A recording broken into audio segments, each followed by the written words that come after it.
adakah disebabkan generasi kita sebenarnya tidak berempati yang menyebabkan generasi akan datang ni yang lahir ni, diorang pun tak ada sifat empati juga? Kemungkinan besar kan, because sekarang especially generasi baru dia lebih digital kan. Dan apa yang problem adalah kita akan panggil bila dia cakap kamu boleh tak jadi radicalized dalam digital age, boleh, tapi dia more on behavior radicalization. Kerana apa-apa yang kita buat kita belajar daripada online.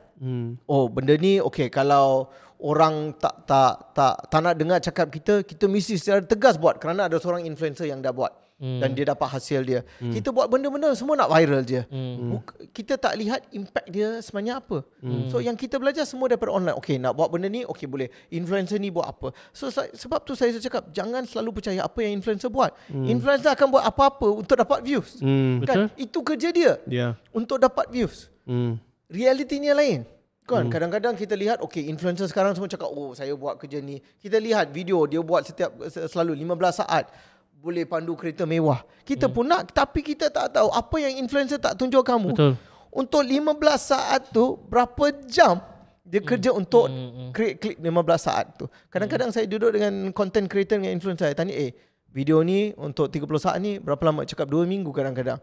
Duduk dengan klien, bincang ni, buat skrip, edit semua. Macam contoh podcast ni, nanti kamu edit lambat. Orang ingat senang je. Tapi boleh sampai berjam-jam untuk edit satu video. Kan? So orang tak tahu. So orang pun fikir tak payahlah belajar tinggi-tinggi.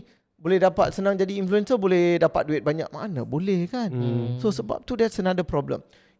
We are radicalized through behavior in the digital age. Itu adalah masalah utama kan. So bila kita lihat benda-benda ni and then peningkatan dalam kes-kes bully. So I nak tanya soalan kepada kamu dua. Kerana sekarang ni ada macam bukan kempen tapi banyak menteri-menteri yang cakap kita nak stop handphone bawah umur 16, tak boleh ada social media account, tak boleh bawa handphone ke sekolah. Pada pendapat kamu, apa pendapat kamu tentang benda ni? Bagus ke tidak atau what should we do about it? Saya kalau sejujurnya saya yang phone tu saya tak pandang sangat. Tapi saya yang social media account bawah 13 Jad. 16 kan? 16. 13 ke? 13 tak 13 you cannot have. Itu saya rasa betul. Itu saya rasa Tapi yang kalau phone tu kalau tak bawa pergi sekolah pun kat rumah still dia boleh access. Betul. So sama saja. So dia kalau macam at least kalau macam yang account tu dia dah macam dah ada firewall lah kat situ. So dia macam dah ada lah, dia macam ada pagar lah untuk dia orang tak access. Betul. Mungkin dia orang boleh access lah, tapi boleh lah kalau dia orang when there's a will there's a way. There's a way lah. Itu saya setuju lah. Tapi kalau macam yang 16 tahun yang kalau phone tu pun phone tu saya 50-50 lah. Dr. Izzat macam mana? Saya setuju dua-dua. Sebab pertama yelah kita tak boleh nafikan yang diorang boleh gunakan kat rumah, tapi at least ada limitasi daripada diorang boleh guna kat sekolah, sekarang tak boleh guna. Yang first. Second, penggunaan social media saya rasa memang terlalu awal untuk diorang berhadapan ataupun terdedah dengan dunia social media. Betul. Yang macam-macam ada dekat situ. In fact sebenarnya saya juga percaya orang-orang yang berusia 40 tahun pun perlu belajar tentang menggunakan social media dengan baik. Sebab orang-orang yang dewasa yang 50 tahun ke atas sebenarnya yang tiba-tiba membesar tak pernah gunakan social media, ada handphone, ada TikTok pun, ada Facebook. Sekarang banyak buat masalah lebih daripada budak-budak lagi juga. Tadi dia cakap adakah salah ibu bapa generasi kita kan? Ada sekarang ibu bapa anak dia lahir dia dah buka Instagram account. Kan? So dia cakap tak ada, when dia 18 nanti saya bagi. Tak apa. Why you putting your child on there kan? Itu satu. Kedua adalah bila kita cakap pasal dia cakap isu bully ni, jangan bawa iPhone ke sekolah. I am 50-50 on it. Salah satu perkara adalah saya selalu cakap adalah, tapi kalau phone ni tidak dibawa ke sekolah, berapa banyak kes yang terlepas? Kan sekarang banyak untuk kes rakam. Untuk rakam. Sekarang sebab utama kita tahu ada banyak kes yang viral sebab ada seorang yang rakam dan dia sebarkan.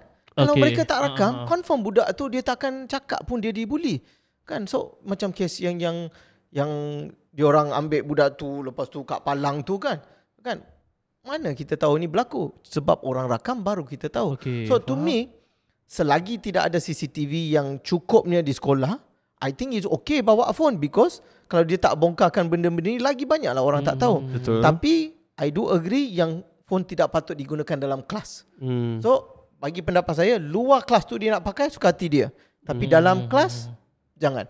So maybe that it should be that. So I think for now, until we have more kita dah kukuhkan benda-benda ni untuk elakkan kes bully, I rasa for now it's okay. Kan, tapi social media account tu saya cakap memang jangan bagi dia orang social media account sampai dia orang 16 18 tahun, jangan bagi. Kan ini sebagai ini dalam bidang kerja saya lah. Memang ada benda-benda, banyak benda online yang parents tak tahu, yang kids tahu. Betul. So jangan bagi.